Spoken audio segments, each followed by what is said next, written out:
अब देखिए, जैसा कि आपको पता है कि पुलिस डिपार्टमेंट अपने अपने स्टेट में काम करती है और पुलिस डिपार्टमेंट में भी हर स्पेसिफिक टास्क के लिए अलग अलग टीम्स होती हैं, जैसे ATS, STF, CID, crime branch. और आप ये भी बहुत अच्छे से जानते होंगे कि दिल्ली जो है वो नेशनल कैपिटल होने की वजह से दिल्ली के अंदर एक छोटा सा भी इंसिडेंट होता है तो वो सिर्फ इंडिया के अंदर ही नहीं बल्कि पूरी दुनिया के अंदर हेडलाइन बनाता है। और इन्हीं सब रीजंस की वजह से दिल्ली हमेशा से आतंकियों के निशाने पर रहता है और इन्हीं सब चीजों से डील करने के लिए दिल्ली पुलिस में एक अलग से स्पेशल सेल बनाई गई थी। और ये जो स्पेशल सेल थी, इसका काम था कि जितने भी आतंकी हमले प्लान हो रहे हैं उनको होने से पहले ही काउंटर करना। दिल्ली की ये जो स्पेशल सेल थी, चाहे 2001 का पार्लियामेंट अटैक हो, 2000 का रेड फोर्ट अटैक हो, तब उस टाइम पे काफी अच्छे से काम किया था। इन्होंने जैश ए मोहम्मद और लश्कर तैयबा के पूरे नेटवर्क को एक्सपोज किया था। बहुत ही बढ़िया रोल प्ले किया था इन्होंने। और इन्हीं तरीके के अटैक्स को काउंटर करने के लिए स्पेशल सेल के जो ऑफिसर्स थे वो कश्मीर वगैरह भी जाते रहते थे, क्योंकि आतंकियों को अगर कुछ भी दिल्ली के अंदर करना होता था तो उसके जो लिंक होते थे वो कश्मीर से ही मिलते थे, वहीं से उनकी एंट्री भी होती थी, ऑपरेशन भी वहीं से ही एग्जीक्यूट होते थे। तो देखिए अब होता क्या है कि 2002 में ये जो दिल्ली स्पेशल सेल था,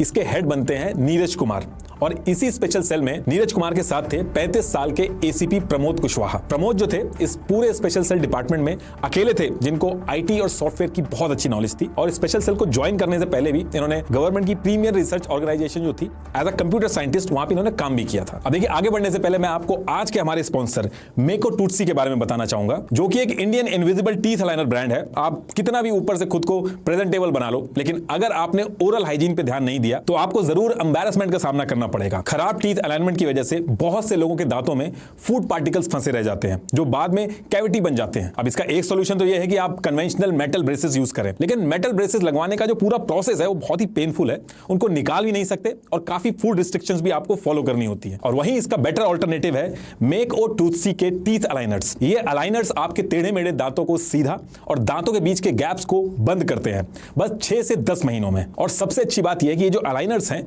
ये इनविजिबल और रिमूवेबल है, तो ना तो ये दिखेंगे ना ब्रेसेस की तरह आपको खाने के टाइम पे कोई दिक्कत आएगी। अलाइनर्स बनवाने का जो प्रोसेस है वो काफी सिंपल है। बस मेको टूटसी की वेबसाइट पे जाएं और एक टीथ स्कैन बुक करें। और ये जो स्कैन है ये आप अपने घर पे या फिर इनके एक्सपीरियंस सेंटर्स में भी करवा सकते हैं। और फिर आप जैसे ही अपना स्माइल प्लान अप्रूव कराओगे, कुछ ही दिनों में आपके कस्टमाइज अलाइनर जो हैं वो रेडी हो जाएंगे। तो अगर आप भी अपने टीथ अलाइनमेंट इशू को फिक्स कराना चाहते हैं, लिंक मैंने डिस्क्रिप्शन में दे दिया है, आप उस पर क्लिक करके फ्री टीथ स्कैन मेको टूटसी से बुक कर सकते हैं। तो टॉपिक पे वापस आते हैं। तो साल 2002 था और अक्टूबर के मंथ का लास्ट वीक था और एसीपी प्रमोद कुशवाहा जो थे इसी पर्टिकुलर टाइम पे दिल्ली के अंदर एक केस देख रहे थे और इसी केस से रिलेटेड कुछ इंटेल लेने के लिए इनको कश्मीर जाना पड़ता है। ये वहां जाके अपने केस से रिलेटेड इंक्वायरी करते हैं और इसी के साथ साथ इन्होंने वहां पे मल्टीपल ऑफिसर जो कश्मीर में आतंकियों को काउंटर करने के लिए काम कर रहे थे उनसे भी मुलाकात की। और इसी टाइम पे इनकी मीटिंग होती है बीएसएफ के डेप्यूटी कमांडेंट से। ये जो बीएसएफ के डेप्यूटी कमांडेंट थे, इन्होंने कई सारे आतंकियों को कश्मीर के अंदर मार गिराया था और जिस टाइम पे प्रमोद कुशवाहा कश्मीर पहुंचे थे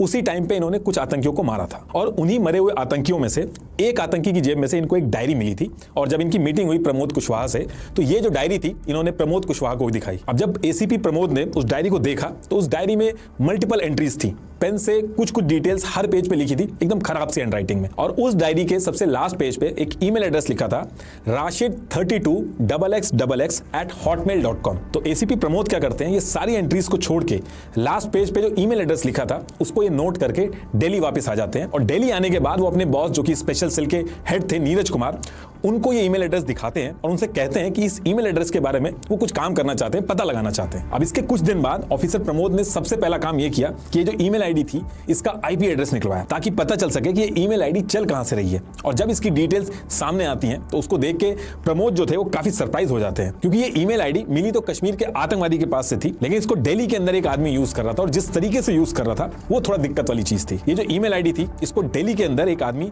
अलग अलग साइबर कैफे से यूज कर रहा था और एक बार जिस साइबर कैफे से उस ईमेल एड्रेस को आदमी यूज कर ले रहा था दोबारा उस कैफे में नहीं जा रहा था। जैसे 1 फरवरी 2003 को पहाड़गंज के साइबर कैफे में आदमी जाता है, वहां पे इस ईमेल आईडी को यूज करता है और उसके बाद दोबारा वहां पे नहीं जाता है। ठीक इसके 2 दिन बाद 3 फरवरी 2003 को दरियागंज के एक कैफे में आदमी जाता है, वहां से इस ईमेल आईडी को यूज करता है और दोबारा फिर वहां नहीं जाता है। और फिर इसके 4 दिन बाद 7 फरवरी 2003 को मोतीबाग के कैफे में गया और ईमेल आईडी को यूज किया, किसी को ईमेल आईडी से ईमेल भेजा और दोबारा उस कैफे में नहीं गया। अब ये पर्टिकुलर पैटर्न जब सामने आया तो स्पेशल सेल के जो ऑफिसर्स थे उनके कान खड़े हो जाते हैं कि दिल्ली के अंदर बैठ के इस तरीके से एक आदमी ईमेल भेज किसको रहा है और क्या भेज रहा है उस ईमेल में। अब इसके नेक्स्ट डे एसीपी प्रमोद जो थे वो अपने सीनियर नीरज कुमार से मिलते हैं और सब मिलके इस केस पे काम करने का डिसाइड करते हैं। तो सबसे पहला काम ये लोग क्या करते हैं कि जिन जिन कैफे के अंदर ये ईमेल एड्रेस यूज हुआ उसको मैप के ऊपर पॉइंट से लगाते हैं, और जब ये सारे पॉइंट लगाते हैं तो एक पैटर्न बनता है जिसमें यह था कि ये आदमी लोकेशन तो चेंज कर रहा है लेकिन सिर्फ सेंट्रल दिल्ली का जो एरिया है वहां के कैफे यूज कर रहा है। तो इसका मतलब यह है कि ये आदमी शायद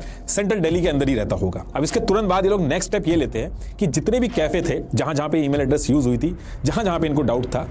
उस एरिया में ये लोग पुलिस तैनात कर देते हैं ताकि अगर कुछ इंटेल मिले और दोबारा से कोई उस ईमेल एड्रेस को उस एरिया में यूज करे तो पुलिस तुरंत पहुंच सके उस कैफे के पास और उसको पकड़ सके। दूसरी चीज इन्होंने क्या की कि कुछ पुलिस ऑफिसर्स को रेगुलर कस्टमर बना के इन साइबर कैफे में भेजा। ये लोग साइबर कैफे में रेगुलर कस्टमर बन के गए और साइबर कैफे के जितने भी कंप्यूटर थे उसमें एक फ्लॉपी डिस्क, जो उस टाइम पे फ्लॉपी डिस्क यूज होती थी, उसको प्लांट करके एक सॉफ्टवेयर इंस्टॉल कर दिया। और इस सॉफ्टवेयर का काम यह था कि अगर कोई इनके कैफे में आके ईमेल टाइप करता है और ईमेल के अंदर ऐसे वर्ड यूज करता है जैसे कि फुटबॉल, चाचा जी, नेहा, स्तूपा, लव यू, ये वर्ड अगर यूज करेगा तो एसीपी प्रमोद जो थे उनके पास तुरंत अलर्ट चला जाएगा। फिर उसके बाद प्रमोद जो है उस एरिया में जो पुलिस खड़ी है उसको इन्फॉर्म करेंगे और वो पुलिस उस पर्टिकुलर कैफे में जाके उस आदमी को पकड़ लेगी। अब आपका अगला क्वेश्चन ये होगा कि ये जो सॉफ्टवेयर था इसके अंदर चाचा जी, स्तूपा, फुटबॉल, सिर्फ यही वर्ड क्यों डाले गए? तो देखिए अभी थोड़ा सा वेट करिए, अभी आगे आपको हर एक चीज समझ में आ जाएगी। अच्छा, इसमें एक दिन क्या होता है कि वो आदमी आता है, कैफे में यूज भी करता है उस ईमेल एड्रेस को, लेकिन वो बच के चला जाता है। और वो इसलिए बच के चला जाता है क्योंकि उस पर्टिकुलर टाइम पे दिल्ली के अंदर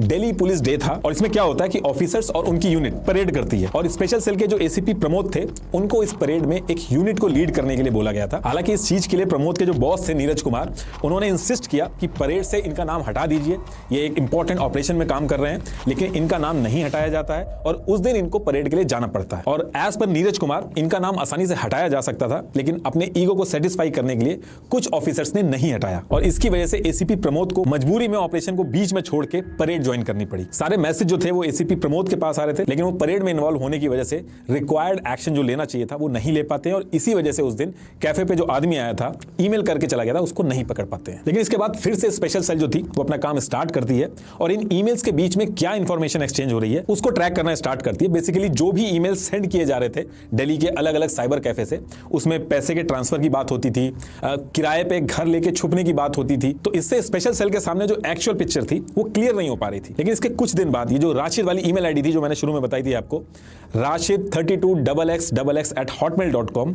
इससे एक ईमेल जाता है एक ईमेल आईडी पे और दूसरी ईमेल आईडी जिस पे भेजा जाता था वो ईमेल आईडी थी stupaxx@hotmail.com। और ये जो ईमेल भेजा गया था ये ऐसे भेजा गया था कि लोगों को लगे कि कोई गर्लफ्रेंड और बॉयफ्रेंड आपस में कॉन्वर्सेशन कर रहे हो। शुरू में नॉर्मल मैसेज रहता था और उस नॉर्मल के बीच में ये लोग अपना हिडन मैसेज डाल के फिर भेजते थे ईमेल। ये वो ओरिजिनल मैसेज था जिसमें शुरू में तो ये लिखा था, my dear darling, I am so happy that you love me and you are made for me, you also know that I love you and that you are most important to me in this world. लेकिन इसके just आगे लिखा था, dear brother मुजल्लिम, सलाम वालेकुम, उनको मैंने ठहरा दिया है, ये कॉलेज वाला इलाका है, भीड़ भाड़ मेन है, सब ठीक है और कोई बात होगी तो मैसेज भेज देना, चाचा जी को सलाम अर्ज करना, आपका भाई। अब देखिए इस ईमेल में सारी चीजें तो सही थी, लेकिन ये जो चाचा वर्ड यूज हुआ था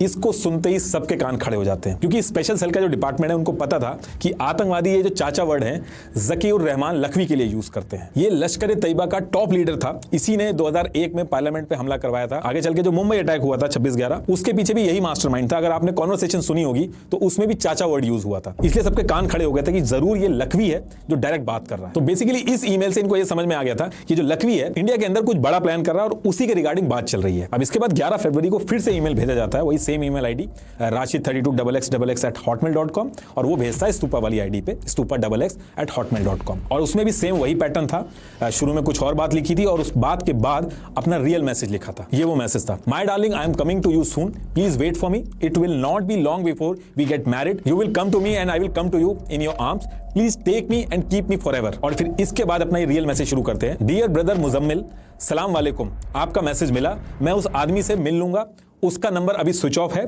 थोड़ी देर में फिर ट्राई करता हूं, काम के बाद आपको मैसेज भेजता हूं, आपका भाई। और इस ईमेल के बाद भी ये लोग रुकते नहीं है, 13 फरवरी को फिर से एक ईमेल आता है, लेकिन इस बार एक चीज अलग होती है कि नई ईमेल आईडी पे मैसेज जाता है। इस बार stupaxx हॉटमेल जो ईमेल आईडी थी वो एक नई ईमेल आईडी थी, नेहा सिंह 1 xx2@hotmail.com इस पे ईमेल भेजा जाता है और वो मैसेज ये था, नेहा डियर सलाम वालेकुम, अल्लाह आपकी हिफाजत करे, आप और भाई अपने काम पर लगे रहो, बिफोर 15 फरवरी 2003 को आपके शहर में तारीख उसको लेके आपके पास आ जाएगा। फुटबॉल का क्या करना है आप बेहतर जानते हो, मैच के बाद आप मुझे मैसेज दे देना, कोई बात हो तो एक के जरिए मैसेज भेजना और ऑनलाइन हो जाना, आपका भाई एम। अब ये जो ईमेल था इसमें फुटबॉल का मतलब बॉम्ब से कंपेयर करा जा रहा था और एक के जरिए कॉल करने का मतलब था कि यूएस के नंबर से कॉल करना, क्योंकि यूएस का जो कोड है वो +1 होता है। और सेम डे कुछ देर बाद फिर से ईमेल आता है और इस बार राशिद की ईमेल आईडी पे ज़कीर रहमान खुद डायरेक्ट मैसेज करता है और ईमेल आईडी यूज करता है chhoj@hotmail.com और इसमें लिखा था, राशिद भाई AOA आपके जिम्मे है, वहां सब कुछ मैच की तारीख फिक्स होने तक प्लेयर्स का ख्याल रखना आपके जिम्मे है, कोई बात होगी तो क्या करना है आप अच्छी तरह जानते हो। और जिस ईमेल आईडी से भेजा गया था इसका जब IT एड्रेस ट्रेस किया गया तो निकलता है इस्लामाबाद पाकिस्तान से। अब इसके बाद नेक्स्ट डे एक और ईमेल आता है और इस ईमेल में किस दिन अटैक होना था उसकी डेट का कंफर्मेशन होता है। उस ईमेल में ये लिखा था, डियर राशिद AOA मैच का डेट फिक्स हो गया है, वर्ल्ड कप का फाइनल 25 को तय हुआ है, टाइम वही है मैच का, बेस्ट ऑफ लक जैद। अब ये मैसेज देख के पूरा डिपार्टमेंट समझ जाता है कि 25 फरवरी को यानी कि 10 दिन बाद कुछ अटैक होने वाला है, लेकिन जब तक ये नहीं पता चलेगा कि कहां होने वाला है ये लोग कुछ नहीं कर सकते थे। इसलिए इनका नेक्स्ट टारगेट ये था कि कैसे भी करके कहां ये लोग प्लान कर रहे हैं उस चीज को पता कर सके। अब जैसे जैसे चीजें क्रिटिकल हो गई थी इस पूरी चीज को स्पेशल सेल के हेड नीरज कुमार इन्होंने अपने सीनियर और इंडिया की जो सेंट्रल इंटेलिजेंस एजेंसी थी उनको इन्फॉर्म किया। अब होना तो ये चाहिए था कि जो सेंट्रल इंटेलिजेंस एजेंसीज थी तुरंत इस ऑपरेशन में इनकी मदद करना शुरू करती, लेकिन मदद करने की बजाय सेंट्रल एजेंसीज जो थी उसके कुछ ऑफिसर जो थे वो स्पेशल सेल के इस ऑपरेशन को क्वेश्चन करने लगे कि ऐसा कुछ नहीं है और आप लोग गलत चीज पे काम कर रहे हो। तो बेसिकली नीरज कुमार जी का इस चीज पे ये कहना था कि सेंट्रल एजेंसीज जो थी उसके कुछ ऑफिसर्स जो थे उनका थोड़ा सा ईगो हर्ट हो गया था, क्योंकि इतनी बड़ी चीज वो खुद नहीं पकड़ पाए और पुलिस की एक छोटी सी यूनिट ने पकड़ लिया। लेकिन जब सारे इवेंट एक के बाद एक उनके सामने रखे गए तो बाकी जो ऑफिसर्स थे वो उनकी एजेंसी के साथ में आए और सबने साथ में मिलकर काम करना स्टार्ट किया। अब इधर ये जो एजेंसीज आपस में एक दूसरे को ब्लेम गेम खेल रही थी, इसी बीच में 17 फरवरी 2003 को सेम ईमेल एड्रेस से एक ईमेल आता है, लेकिन इस बार लोकेशन चेंज होती है और जब इसकी ईमेल आईडी को ट्रेस किया जाता है तो इस्लामाबाद की जगह इस बार जो ईमेल आया था वो पेशावर से आया था। लेकिन ये जो ईमेल आया था ये सबसे इंपॉर्टेंट ईमेल था, क्योंकि इस ईमेल की सबसे अच्छी बात ये थी कि इसमें सारी डिटेल्स थी, लेकिन बुरी बात यह थी कि जो भी डिटेल्स आई थी वो कोड में बन के आई थी और किसी को समझ में नहीं आ रहा था कि वो कोड का मतलब क्या है। और उस ईमेल में लिखा था मैच की जगह फिक्स हो गई है, लेकिन उसके बाद खाली पॉइंट में नंबर लिखे हुए थे, जैसे 0.05, 0.00 और लास्ट में जाके -7 लिखा था। और ये डेसिमल में डिजिट लिखने के बाद नीचे लिखा था, सबको बोल दें ग्राउंड देख लें, प्लेयर को प्रैक्टिस करना है। और इसी के बाद एक ईमेल और भेजते हैं, उसमें तो कुछ भी नहीं लिखा था, प्योर कोड लिखे हुए थे 0.7, 0.02, 0.5। अब सबको ये तो पता था कि इन्हीं कोड में सारी डिटेल्स हैं, लेकिन इन कोड्स का मतलब क्या है ये कोई समझ नहीं पा रहा था। और ये जो कोड भेजे गए थे इस बार नई ईमेल एड्रेस से भेजे गए थे, जैसे पुराना मकान @hotmail.com, birthday@hotmail.com। तो 18 फरवरी 2003 को ये ईमेल आया था और 25 फरवरी 2003 बस इतना टाइम था, क्योंकि इस डेट को अटैक होना था, तो ज्यादा टाइम नहीं था एजेंसीज के पास। अब इसके बाद सारी एजेंसीज ने मिलकर दिन रात एक करके इस कोड को क्रैक करने के लिए दिल्ली और इंडिया के कोने कोने से जितने भी क्रिप्टोग्राफर थे उनसे कांटेक्ट किया। आर्म फोर्सेस थी कुछ, उनके पास गए, कुछ गवर्नमेंट रिसर्च ऑर्गेनाइजेशन थी, कुछ यूनिवर्सिटीज थी जो इस पे काम करती थी, उनको सीक्रेटली ये कोड भेजे गए, लेकिन कोई भी इस कोड को क्रैक नहीं कर पा रहा था। पूरी रात बैठ के इंटेलिजेंस एजेंसीज जो थी वो कोड का क्या मतलब है ये समझने की कोशिश कर रही थी और टाइम बहुत ही कम था। इनफैक्ट ACP प्रमोद जो थे इनकी जान पहचान यूएस के अंदर एक क्रिप्टोग्राफी कंपनी थी उसके अंदर भी थी। इन्होंने इस कंपनी से बात की तो उस कंपनी ने कहा कि कोड तो एक क्रैक हो जाएगा, लेकिन उन्होंने एक अमाउंट मांगा और वो अमाउंट इतना ज्यादा था कि कोई इंडिविजुअल उसको पे नहीं कर सकता था, उसके लिए गवर्नमेंट को बीच में आना पड़ता। अब इस चीज को लेके सीनियर्स के साथ मल्टीपल मीटिंग्स हुई, लेकिन फिर ये बोला गया कि फॉरेन एक्सचेंज में पैसा देना है और पैसा ज्यादा मांग रही है ये कंपनी, जब तक अप्रूवल आएगा गवर्नमेंट वगैरह से तब तक बहुत लेट हो चुकी होगी। अब इसके नेक्स्ट डे 19 फरवरी 2003 को ACP प्रमोद जो थे उनके कॉलेज का एक जूनियर था जिसका नाम था विवेक ठाकुर, जो कि अनएम्प्लॉयड था और वो दिल्ली के अंदर जॉब ढूंढने आया था। और दिल्ली में आने के बाद वो सीधे अपने सीनियर प्रमोद के पास जाता है और वहीं जाकर रुकता है। अभी जो विवेक था ये कोई क्रिप्टोग्राफर नहीं था, ना ही इसको कंप्यूटर कोड्स की इतनी ज्यादा कोई खास नॉलेज थी, लेकिन विवेक जब अपने कॉलेज के सीनियर प्रमोद के पास पहुंचता है तो प्रमोद को देख के समझ गया था कि ये किसी बात को लेकर परेशान है। जिस तरह से प्रमोद इधर से उधर भाग रहे थे, एंजाइटी हो रही थी उनको, तो उसने पूछने की कोशिश की कि कोई बात हो गई है, लेकिन प्रमोद ने ज्यादा कुछ डिटेल्स नहीं बताई, बस इतना बताया कि एक इंपॉर्टेंट कोड है वो सॉल्व नहीं हो रहा है, उसी के लिए सारे लोग परेशान हैं। और विवेक जो था उसने भी कहा कि आप एक बार कोड मुझे दिखा दो, मैं भी खाली टाइम में बैठ के देख लेता हूं कि क्या मैं इसको सॉल्व कर सकता हूं कि नहीं। तो जो ACP प्रमोद थे उन्होंने विवेक को कोड कोड तो दे दिया और इसके तुरंत बाद वो निकल गए कि इंडिया के जो बाकी क्रिप्टोग्राफर्स हैं उनसे बात करेंगे, तो मल्टीपल मीटिंग्स करने लगे वो इस कोड को क्रैक करने के लिए। अब इधर ये सारी चीजें चल रही थी और इसी बीच में एक और ईमेल आ जाता है जिसमें लिखा था, ब्रदर अस्सलाम वालेकुम भाई, मैं आज ही श्री से डेल आ गया हूं, उस आदमी से राब्ता करके आपको खबर करता हूं, सुंदर। अब ये मैसेज जब देखते हैं तो एक तो वैसे ही कोड नहीं सॉल्व हो रहा था, प्लस इस मैसेज से ये भी पता चल गया था कि जिन लोगों को अटैक करना था वो दिल्ली के अंदर भी पहुंच गए, तो टाइम बहुत ही कम बचा था। इधर ये सारे लोग इकट्ठे हो रहे थे और इनको पकड़ना तो दूर की बात, बेसिक जो कोड था वो भी नहीं पता कर पा रहे थे लोग। दिल्ली बहुत ही बड़ा इलाका है, तो बिना उस कोड को क्रैक करे ये पता नहीं चल सकता था कि अटैक कहां होगा, और जब तक ये नहीं पता चलेगा कि अटैक कहां होगा तो उसको रोका नहीं जा सकता। अब इसके बाद सेम डे एसीपी प्रमोद बाहर से मल्टीपल मीटिंग करके इस कोड को क्रैक करने के लिए वापस ऑफिस में आते हैं, तो वो देखते हैं कि उनके कॉलेज का जूनियर विवेक जो था वो विजिटर्स काउच पे बैठा हुआ था, पेन और पेपर लेके उसी कोड में लगा था। अब ये जो विवेक ठाकुर था, ये जो जॉब ढूंढने आया था, ये कंप्यूटर कोड का एक्सपर्ट नहीं था, लेकिन इसमें इतना ज्यादा इंटरेस्ट इसलिए ले रहा था क्योंकि स्कूल में इसके टीचर ने इससे रिलेटेड जीरो और बाइनरी का एग्जांपल देके कुछ समझाया था और इसको लग रहा था कि ये इसको सॉल्व कर लेगा, और विवेक को लग रहा था कि ये जो कोड है ये उसी से कुछ मिलता जुलता है, इसलिए वो ज्यादा इंटरेस्ट दिखा रहा था। और इसी के थोड़ी देर बाद विवेक जो है वो जोर से चीखता है और कहता है कि अरे कोड क्रैक हो गया, ये तो बहुत ही सिंपल है, मेरे मैथ्स के टीचर ने एक बार स्कूल में सिखाया था। तो अब ये सुनने के बाद जो प्रमोद थे वो शुरू में तो यकीन नहीं करते हैं, वो कहते हैं कि बताओ क्या है इस कोड का मतलब, और फिर वो बताना शुरू करता है। तो देखिए इन्होंने इस कोड में क्या किया था, इन्होंने हर अल्फाबेट को डेसिमल नंबर अलॉट किए थे, जैसे ए जो था उसको 0.0, ऐसे ही जो लेटर बी था उसको 0.1 और ऐसे जो लेटर सी था उसको 0.2। लेकिन जब 0.9 तक आ जाता था उसके बाद ये एक जीरो बढ़ा देते थे, जैसे कि लेटर जे जो था वो आता था 0.9 पे और उसके बाद जो के आता था वो 0.00 हो जाता था, जो एल था वो 0.01 हो जाता था। ऐसे करके हर अल्फाबेट को 3 डेसिमल तक इन्होंने हर एक अल्फाबेट को असाइन कर दिया था, जैसे जेड जो था वो 0.005 पे असाइन हुआ था। तो इस तरीके से हर अल्फाबेट को एक नंबर असाइन हो गया था, और इधर से जब ईमेल भेजा जाता था इन नंबर को, तो इधर जो रिसीवर था वो इन नंबर्स को उन अल्फाबेट पे रखता था, उससे वो मैसेज बनाता था और फिर उसको कन्वर्ट करके मैसेज ले लेता था। और कहीं कहीं पे मैसेज के लास्ट में -5 या -7 लिख देते थे, जैसे -5 लिखा है तो 5 डिजिट पीछे जाना होगा और जो नंबर आएगा वो नंबर को लेना है। अब एसीपी प्रमोद जो थे वो अपने कॉलेज के फ्रेंड की बात तो समझ गए थे, लेकिन ये अपने बॉस को बताने से पहले कंफर्म करना चाहते थे, क्योंकि बहुत से लोगों की जान दांव पे लगी थी, तो वो रिस्क नहीं लेना चाहते थे। उन्होंने जो ईमेल आ रहे थे उनमें से एक कोड उठाया, जैसे एक ईमेल में लिखा था, dear Rashid please make a new email ID then mail me on my present ID, और फिर कोड लिखा था 0.002, 0.1, 0.004, इस तरीके से कोड लिखे हुए थे। तो इस कोड को जब इन्होंने कन्वर्ट किया तो आया पुराना मकान, और नेक्स्ट टाइम जब ईमेल आया तो जो ईमेल आईडी थी वो पुराना मकान नाम से ही बनी थी। तो जैसे प्रमोद ये कंफर्म कर लेते हैं, थोड़ा रिलैक्स होते हैं, और उनको समझ में आ गया था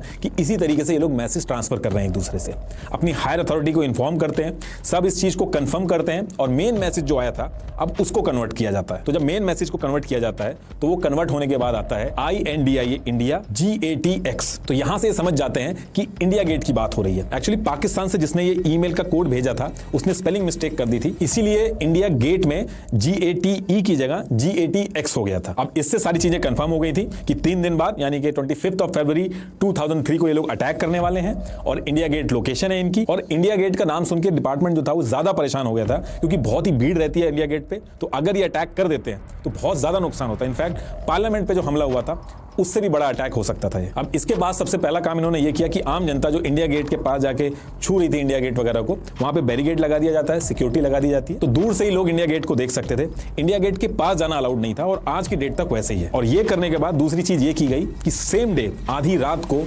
22 फरवरी 2003 को मिडनाइट इमरजेंसी मीटिंग की गई। इस मीटिंग में उस टाइम के home minister LK Advani ji के साथ और बाकी इंटेलिजेंस एजेंसी के ऑफिसर्स भी थे, और स्पेशल सेल के जो हेड थे नीरज कुमार, इन्होंने LK अडवाणी जी को स्टेप बाय स्टेप एक प्रेजेंटेशन दी और समझाया कि किस तरीके से ये ईमेल आईडी मिली, कैफे का कैसे यूज किया, जितने भी ईमेल्स आए थे ये सारी चेन दिखाई। और क्योंकि ये अटैक बहुत बड़ा हो सकता था, पार्लियामेंट अटैक से भी बड़ा हो सकता था, तो इस मीटिंग में ये डिसाइड हुआ कि इंडिया गेट पे अब इंडियन आर्मी को लगाना पड़ेगा। अब अगले दिन 23 फरवरी 2003 को मॉर्निंग के अंदर जब लोग इंडिया गेट में पहुंचते हैं तो इंडिया गेट का पूरा जो माहौल था वो चेंज हो रखा था। इंडिया गेट के पास में इंडियन आर्मी अपने फुल गियर में मशीन गन्स, मिलिट्री टैंक्स, हर जगह पे हर एक आदमी के ऊपर पॉइंट करके खड़ी थी। लोगों को इंडिया गेट का जो पूरा नजारा था वो बिल्कुल ही चेंज दिखा, बहुत ज्यादा सिक्योरिटी थी। एज पर ईमेल जो आतंकियों ने ईमेल एक्सचेंज किए थे उसमें यह मेंशन था कि 23 फरवरी को आतंकी जो है वहां पे जाएंगे, वहां पे रेकी करेंगे, लोकेशन जो थी उसको ऑब्जर्व करेंगे और एक प्लान बनाएंगे, जिसका मतलब ये था कि जब वो सिक्योरिटी वहां लगी थी और जब वो ऑब्जर्व करने जा रहे थे तो जितने आतंकी थे उस टाइम पे वो भी वहां पे मौजूद होंगे। और जैसे ही सिक्योरिटी इंडिया गेट पे लगती है, ये जितनी ईमेल आईडीज बनी थी ये सारी इनएक्टिवेट हो जाती हैं, जितने भी मैसेज इधर से उधर जा रहे थे वो सब बंद हो जाते हैं और आज की डेट तक उन ईमेल आईडीज पे कभी कोई बात नहीं हुई। और बहुत ही बड़ा अटैक इंडिया गेट पे जो होने वाला था, एक अनएम्प्लॉयड लड़का जिसको कंप्यूटर कोड तक नहीं पता थे, कंप्यूटर का बैकग्राउंड नहीं था, क्रिप्टोग्राफर नहीं था, एक सिंपल से कोड को क्रैक कर दिया जिसको बड़ी बड़ी इंटेलिजेंस एजेंसी जो थी वो नहीं क्रैक कर पाई थी। एसीपी प्रमोद के दोस्त विवेक ठाकुर का सेम डे पे आना और एसीपी प्रमोद का कश्मीर जाना, डायरी लेके वहां से ईमेल आईडी लेके आना, एक बहुत ही बड़ा कोइंसिडेंस था जिसकी वजह से ना जाने कितने लोगों की जान बची। और लास्ट में एक बार फिर से आपको बता दूं कि मेको टूटसी की वेबसाइट जरूर चेक करना for their invisible teeth aligners, जो मेटल ब्रेसेस की तरह आपके टेढ़े मेढ़े दांतों को सीधा करता है to give you a confident smile. अपना फ्री टीथ स्कैन बुक करने के लिए डिस्क्रिप्शन में दिए गए लिंक पे क्लिक करना ना भूलें। Thank you.